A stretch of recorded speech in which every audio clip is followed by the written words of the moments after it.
Hi friends, ಪೃಥ್ವಿ ಜಾಬ್ಗೆ ಸ್ವಾಗತ. ಪ್ರತಿಯೊಂದು ಹೊಸ ಉದ್ಯೋಗ ಮಾಹಿತಿ ಬಂದಿದೆ. ಅರ್ಬನ್ ಕೋಆಪರೇಟಿವ್ ಬ್ಯಾಂಕ್ನಲ್ಲಿ ಅಟೆಂಡರು ಮತ್ತು ಕ್ಲರ್ಕು ಜವಾನ್ ಹುದ್ದೆ ಕರೆದಿದ್ದಾರೆ. ಮಾತು ಹುದ್ದೆಗಳನ್ನು ಇಲ್ಲಿ SLC ಮತ್ತು PUC ಪಾಸ್ ಅಂತ ಅಭ್ಯರ್ಥಿಗಳಿಗೆ ಹುದ್ದೆಗಳಿಗೆ ಅರ್ಜಿ ಸಲ್ಲಿಸಬಹುದಾಗಿದೆ. ಇಲ್ಲಿ ಟೋಟಲಾಗಿ ಅರ್ಬನ್ ಬ್ಯಾಂಕ್ನಲ್ಲಿ ಎಷ್ಟು ಹುದ್ದೆ ಖಾಲಿವೆ ಮತ್ತು ಯಾರು ಅಪ್ಲೈ ಮಾಡಬೇಕಾಗುತ್ತೆ, ಎಜುಕೇಷನ್ ಏನಾಗಬೇಕು ಹಾಗೂ ಸ್ಯಾಲ್ರಿ ಯಾವ ರೀತಿ ಇರುತ್ತೆ, ಅಪ್ಲೈ ಮಾಡೋದಿದೆ ಆನ್ಲೈನ್ ಮೂಲಕ ಇದೆಯಾ ಅಥವಾ ಆಫ್ಲೈನ್ ಮೂಲಕ ಇದೆಯಾ ಹಾಗೂ ಸ್ಯಾಲ್ರಿ ಯಾವ ರೀತಿ ಇದೆ, ಇದು ಯಾವ ಜಿಲ್ಲೆ ಇರತಕ್ಕಂಥ ಒಂದು ಕೋಆಪರೇಟಿವ್ ಬ್ಯಾಂಕದ ನೇಮಕಾತಿ ಇದೆ ಅಂತ ತಮಗೆ ಈ ವಿಡಿಯೋದಲ್ಲಿ ಈ ಹುದ್ದೆಗಳ ಬಗ್ಗೆ ಸಂಪೂರ್ಣ ಮಾಹಿತಿ ಹೇಳ್ತೀನಿ. ವಿಡಿಯೋನ ಎಲ್ಲೂ ಸ್ಕಿಪ್ ಮಾಡಿದೆ ಕೊನೆ ತಗೊಂಡು ಹಾಗೆ ಮಾಹಿತಿ ಇಷ್ಟ ಆದರೆ ಒಂದು ಲೈಕ್ ಮಾಡಿ ಮತ್ತು ಶೇರ್ ಮಾಡಿ, ನಿಮ್ಮ ಅನಿಸಿಕೆ ಕಮೆಂಟ್ ಮಾಡಿ. ಹಾಗೆ ಹೊಸಬರು ಯಾರು ನಮ್ಮ ಚಾನಲ್ ನೋಡ್ತಾ ಇದ್ದೀರಾ ಅವ್ರು ನಮ್ಮ ಚಾನಲ್ನ ಸಬ್ಸ್ಕ್ರೈಬ್ ಮಾಡಿಕೊಳ್ಳಿ. ಆದರೆ ಪಕ್ಕದಲ್ಲಿರ್ತಕ್ಕಂಥ ಬೆಲ್ ಐಕಾನ್ ಆನ್ ಮಾಡಿಕೊಂಡ್ರೆ ನಾವು ಮಾಡುವಂಥ ವಿಡಿಯೋ ತಂದರೆ ನೋಟಿಫಿಕೇಷನ್ಗೆ ಮೊಬೈಲ್ಗೆ ಬೇಗನೆ ಬರ್ತಾ ಇದ್ದಾರೆ, ನಿಮಗೆ ಹೊಸ ಉದ್ಯೋಗ ಮಾಹಿತಿ ಬೇಗನೆ ದೊರೆಯುತ್ತದೆ. ಓಕೆ, ಇವಾಗ ವಿಡಿಯೋನ ಎಲ್ಲೂ ಸ್ಕಿಪ್ ಮಾಡ್ತೀವಿ ಕೊನೆ ತಗೊಂಡು ನೇರವಾಗಿ ವಿಷಯ ಇಟ್ಕೊಂಡು ಏನು ಮಾಹಿತಿ ಇಟ್ಕೊಂಡ್ಬಾರ ನಮ್ಮ ಚಾನಲ್ ಸಬ್ಸ್ಕ್ರೈಬ್ ಕೂಡ ಮಾಡ್ಕೊಳ್ಳಿ. ಓಕೆನಾ? ಇವಾಗ ನೇರ ಇನ್ಫಾರ್ಮೇಷನ್ ನೋಡೋಣ. ನೋಟಿಫಿಕೇಶನ್ ಮಾಹಿತಿ ಅಂತ ಕೊಟ್ಟಿದ್ದಾರೆ. ಇದು the Kumta urban cooperative bank limited ನೇಮಕಾತಿಯಾಗಿದೆ. ಪ್ರಧಾನ ಕಚೇರಿ ಸುಭಾಷ್ ರಸ್ತೆ ಕುಮಟಾ ಅಂತ ಕೊಟ್ಟಿದ್ದಾರೆ, ಉತ್ತರ ಕನ್ನಡದಲ್ಲಿ. ಇದು ಫೋನ್ ನಂಬರ್ ಕೊಟ್ಟಿದ್ದಾರೆ. ಇಲ್ಲಿ ನೇಮಕಾತಿ ಪ್ರಕಟಣೆ ಕೊಟ್ಟಿದ್ದಾರೆ. ಇಲ್ಲಿರ್ತಕ್ಕಂಥ ಹುದ್ದೆಗಳು ಬ್ಯಾಂಕಿನಲ್ಲಿ ಖಾಲಿರುವ ಕೆಳಗಿನ ಹುದ್ದೆಗಳು ನೇಮಕಾತಿ ಮಾಡಿಕೊಳ್ಳಲು ಅರ್ಹ ಅಭ್ಯರ್ಥಿಯಿಂದ ಅರ್ಜಿಯನ್ನು ಕೊಟ್ಟಿದ್ದಾರೆ. ಹುದ್ದೆಗಳ ವಿವರ, ಹುದ್ದೆಗಳ ಸಂಖ್ಯೆ, ವೇತನ ಶ್ರೇಣಿ ಕೊಟ್ಟಿದ್ದಾರೆ. ಗುಮಾಸ್ತ ಹುದ್ದೆಗಳು 8 ಹುದ್ದೆ ಖಾಲಿವೆ. 14,550ರಿಂದ 26,000 ರೂಪಾಯಿ ಸ್ಯಾಲರಿ ಇರತಕ್ಕಂಥ ಒಂದು ಉದ್ಯೋಗ ಆಗಿದೆ. 8 ಪೋಸ್ಟ್ ಖಾಲಿವೆ. ಅಟೆಂಡರ್ ಹುದ್ದೆಗಳು 2 ಪೋಸ್ಟ್ ಖಾಲಿವೆ. 11,000ರಿಂದ 19,000 ಸ್ಯಾಲರಿ ಇರತಕ್ಕಂಥ ಒಂದು ಉದ್ಯೋಗವಾಗಿದೆ. ಒಟ್ಟು ಎಲ್ಲ ಹುದ್ದೆಗಳಲ್ಲಿ ಕೂಡಿ 10 ಹುದ್ದೆ ಖಾಲಿ ಅಂತ ಕೊಟ್ಟಿದ್ದಾರೆ. ಇನ್ನು ಈ ಹುದ್ದೆಗೆ ವಿದ್ಯಾರ್ಥಿ ಕೊಟ್ಟಿದ್ದಾರೆ. ಗುಮಾಸ್ತ ಹುದ್ದೆಗೆ ದ್ವಿತೀಯ ದರ್ಜೆಯ PUCಯಲ್ಲಿ ಪಾಸಾಗಿರಬೇಕು, ಸೆಕೆಂಡ್ PUC ಪಾಸಾಗಿರಬೇಕು. ಅವರು ಅರ್ಜಿಯನ್ನು ಸಲ್ಲಿಸಬಹುದು. ಜೊತೆಗೆ ಕಂಪ್ಯೂಟರ್ ಆಪರೇಷನ್ಸ್ ಮತ್ತು ಅಪ್ಲಿಕೇಶನ್ಸ್ ಜ್ಞಾನ ಹೊಂದಿರಬೇಕು. ಕನ್ನಡ ಓದುವ, ಬರೆಯುವ, ಅರ್ಥ ಮಾಡಿಕೊಳ್ಳುವ ಮತ್ತು ಸರಾಗವಾಗಿ ಮಾತನಾಡುವ ಬರುವಂತಿರಬೇಕು ಅಂತ ಕೊಟ್ಟಿದ್ದಾರೆ. ಇನ್ನು ಅಟೆಂಡರ್ ಹುದ್ದೆಗಳಿಗೆ SLC ಪಾಸ್ ಆಗಿರಬೇಕಂತ ಕೊಟ್ಟಿದ್ದಾರೆ. ಕನ್ನಡ ಭಾಷೆ ಓದಲು ಬರಲು ಅಂತ ಕೊಟ್ಟಿದ್ದಾರೆ. ಇನ್ನು ಈ ಹುದ್ದೆಗೆ ವಯೋಮಿತಿ ನೋಡಬೇಕಾದ್ರೆ ವಯೋಮಿತಿ ಪರಿಶಿಷ್ಟ ಜಾತಿ ಪರಿಶಿಷ್ಟ ಪಂಗಡದವರಿಗೆ 40 ವರ್ಷ, ಮಿನಿಮಮ್ 18 ವರ್ಷ ಆಗಿರಬೇಕು. ಆಮೇಲೆ ಇತರೆ ಹಿಂದುಳಿದ ವರ್ಗಗಳಿಗೆ 38 ವರ್ಷ, ಸಾಮಾನ್ಯ ವರ್ಗದವರಿಗೆ 35 ವರ್ಷ ಕೊಟ್ಟಿದ್ದಾರೆ. ಇನ್ನು ಅರ್ಜಿ ಫಾರ್ಮನ್ನು ಅಪ್ಲೈ ಮೂಲಕ ತಾವು ತುಂಬಿ ಕಳಿಸ್ಬೇಕಾಗತ್ತೆ. ಈಗ ಕೊಟ್ಟಿದ್ದಾರೆ ಅವರು.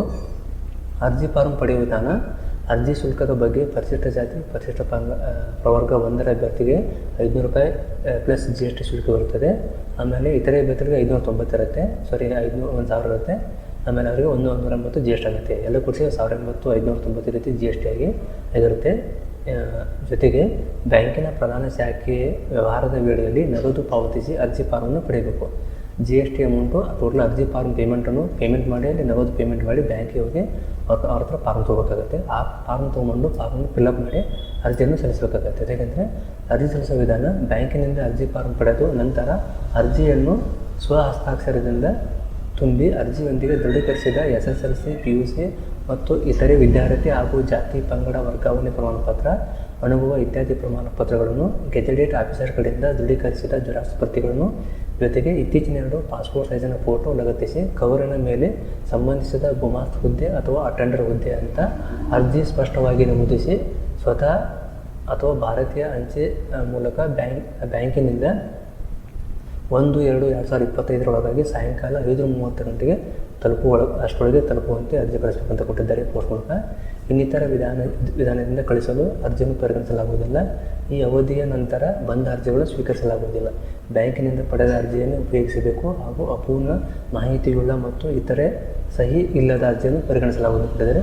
ಅರ್ಜಿ ಫಾರ್ಮ್ ಬ್ಯಾಂಕಿಗೆ ನೇರವಾಗಿ ತೊಗೊಳ್ಳಿ, ಅದನ್ನು ತೊಗೊಂಡು ಕರೆಕ್ಟಾಗಿ ಫಿಲ್ಅಪ್ ಮಾಡಿ ಕೇಳಿದ ಡಾಕ್ಯುಮೆಂಟನ್ನು ಹಚ್ಚಿ ಕರೆಕ್ಟಾಗಿ ಅಡ್ರೆಸ್ ಬರೆದು ಪೋಸ್ಟಿಗೆ ಕಳಿಸ್ಬೇಕಂತ ಕೊಟ್ಟಿದ್ದಾರೆ. ಮತ್ತು ಅಂಚೆ ಇಲಾಖೆ ವಿಳಂಬಕ್ಕೆ ನಾವು ಜವಾಬ್ದಾರಿಯನ್ನು ಕೊಟ್ಟಿದ್ದಾರೆ. ಅರ್ಹ ಅಭ್ಯರ್ಥಿಗಳನ್ನು ಮಾತ್ರ ಲಿಖಿತ ಪರೀಕ್ಷೆಗೆ ಪತ್ರ ಮುಖೇನ ಆಹ್ವಾನಿಸಲಾಗುವುದು. ತಿರಸ್ಕೃತಗೊಂಡ ಅರ್ಜಿಗಳ ಬಗ್ಗೆ ಅರ್ಜಿದಾರ ತಿಳಿಸಲಾಗುವುದಿಲ್ಲ. ಇನ್ನು ಗುಮಾಸ್ತ ಹುದ್ದೆ ಬಂದು ಒಟ್ಟು 200 ಅಂಕಗಳಿಗೆ ಸಹಕಾರ ಸಂಘಗಳ ನಿಯಮಾವಳಿಯಲ್ಲಿ ನಿಗದಿಪಡಿಸಿದ ವಿಷಯಾನುಸಾರ ಲಿಖಿತ ಪರೀಕ್ಷೆ ಇರಿಸುವುದು. ಆಮೇಲೆ ಲಿಖಿತ ಪರೀಕ್ಷೆಯಲ್ಲಿ ಗಳಿಸಿದ ಅಂಕಗಳನ್ನು 85% ಇಳಿಸಿ ಅದರಲ್ಲಿ ಅರ್ಹತೆ ಪಡೆದವರನ್ನು 1:5 ಅನುಪಾತದಲ್ಲಿ ಇನ್ನುಳಿದ 15% ಅಂಕಗಳಿಗೆ ಮೌಖಿಕ ಸಂದರ್ಶನ ನಡೆಸಿ ಅಭ್ಯರ್ಥಿಗಳನ್ನು ಆಯ್ಕೆ ಮಾಡಲಾಗುವುದು. ಹಾಗೂ ಅಟೆಂಡರ್ ಹುದ್ದೆಗಳಿಗೆ ನಿಗದಿಪಡಿಸಿದ ವಿದ್ಯಾರ್ಥಿ ಅನುಗುಣವಾಗಿ 100 ಅಂಕಗಳ ಲಿಖಿತ ಪರೀಕ್ಷೆ ನಡೆಸಿ ಗಳಿಸಿದ ಅಂಕಗಳ ಆಧಾರದ ಮೇಲೆ ಅಟೆಂಡರ್ ಹುದ್ದೆಗೆ ಮೌಖಿಕ ಸಂದರ್ಶನಕ್ಕೆ ಕರೆಯಲಾಗುತ್ತದೆ. ಯಾವುದೇ ಅಭ್ಯರ್ಥಿಗಳಿಗೆ ಲಿಖಿತ ಪರೀಕ್ಷೆ ಸಂದರ್ಶನಕ್ಕೆ ಕರೆ ಬರಲಿಲ್ಲವಾದರೆ ಲಿಖಿತ ಪರೀಕ್ಷೆ ಸಂದರ್ಶನಕ್ಕೆ ಅರ್ಹತೆ ಇಲ್ಲವೆಂದು ತಿಳಿಯಬೇಕು. ಹಾಗೂ ಕುರಿತ ಪತ್ರ ವ್ಯವಹಾರ ದೂರವಾಣಿ ಮೂಲಕ ಇನ್ಯಾವುದರ ಮೂಲಕ ಸಂಪರ್ಕಿಸಲು ಅವಕಾಶ ಇಲ್ಲ ಅಂತ ಕೊಟ್ಟಿದ್ದಾರೆ. ಇನ್ನು ಲಿಖಿತ ಪರೀಕ್ಷೆಗೆ ಹಾಗೂ ಮೌಖಿಕ ಪರೀಕ್ಷೆಗೆ ಭಾಗವಹಿಸುವ ಅಭ್ಯರ್ಥಿಗಳಿಗೆ ಬ್ಯಾಂಕಿನಿಂದ ಪ್ರಮಾಣ ಭತ್ಯೆ ಮತ್ತು ದಿನ ಭತ್ಯೆ ನೀಡಲಾಗುವುದಿಲ್ಲ.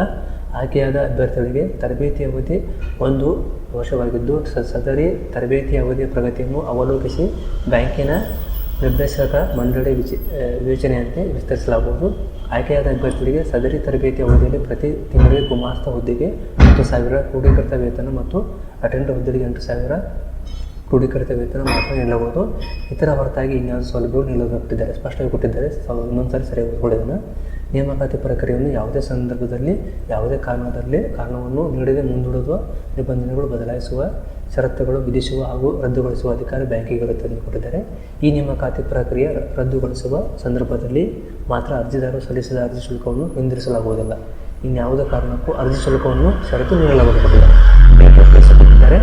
ಇದು ಕುಮಟಾದಲ್ಲಿರ್ತಕ್ಕಂಥ ಅರ್ಬನ್ ಕೋಆಪರೇಟಿವ್ ಬ್ಯಾಂಕ್ನ ನೇಮಕಾತಿ ಆಗಿದೆ. ಇದು ಕ್ಲಿಯರಾಗಿ ಮಾಹಿತಿ ಕೊಟ್ಟಿದ್ದಾರೆ. ಅರ್ಜಿ ಸಲ್ಲಿಸಬೇಕಂದ್ರೆ ತಾವು ನೇರವಾಗಿ ಅಲ್ಲಿ ತಾವು ಕುಮಟಾ ಅರ್ಬನ್ ಬ್ಯಾಂಕಿಗೆ ಹೋಗಿ ಅವ್ರ ಹತ್ರ ಡಿ ತುಂಬಿ ನೇರವಾಗಿ ಅರ್ಜಿ ಫಾರ್ಮ್ ತೊಗೋಬೇಕಾಗುತ್ತೆ, ತಗೊಂಡು ಅದನ್ನ ಫಿಲ್ಅಪ್ ಮಾಡಿ ಪೋಸ್ಟ್ ಮೂಲಕ ಕಳಿಸಬೇಕಾಗುತ್ತೆ. ಲಾಸ್ಟ್ ಡೇಟ್ ಕೊಟ್ಟಿದ್ದಾರೆ, ಅಲ್ಲಿ ಒಂದ್ಸರಿ ಸರಿಯಾಗಿ ನೋಡಿಕೊಂಡು ಅರ್ಜಿಯನ್ನು ಸಲ್ಲಿಸಬಹುದಾಗಿದೆ. ಓಕೆ ಫ್ರೆಂಡ್ಸ್, ಇದು ಕುಮಟಾದ ಕೋಆಪರೇಟಿವ್ ಬ್ಯಾಂಕ್ನ ಒಂದು ನೇಮಕಾತಿ ಆಗಿತ್ತು. SLC PUC ಪಾಸಾದ ಅಭ್ಯರ್ಥಿಗಳಿಗೆ ಅಟೆಂಡರು ಗುಮಾಸ್ತ ಹುದ್ದೆಗಳ ಬಗ್ಗೆ ಒಂದು ಮಾಹಿತಿ ಆಗಿತ್ತು. ತಮಗೆ ಈ ಮಾಹಿತಿ ಇಷ್ಟ ಆಗಿದೆ ಅನ್ಕೋತೀನಿ. ದಯವಿಟ್ಟು ಇಷ್ಟ ಆದರೆ ಲೈಕ್ ಮಾಡಿ ಮತ್ತು ಶೇರ್ ಮಾಡಿ, ನಿಮ್ಮ ಮನಸ್ಸಿಗೆ ಕಮೆಂಟ್ ಮಾಡಿ. ಫ್ರೆಂಡ್ಸ್, ವಿಡಿಯೋ ನೋಡೋಕ್ಕೆ ತುಂಬ ಧನ್ಯವಾದಗಳು. Thanks for watching. Jai Hind, Jai Karnataka.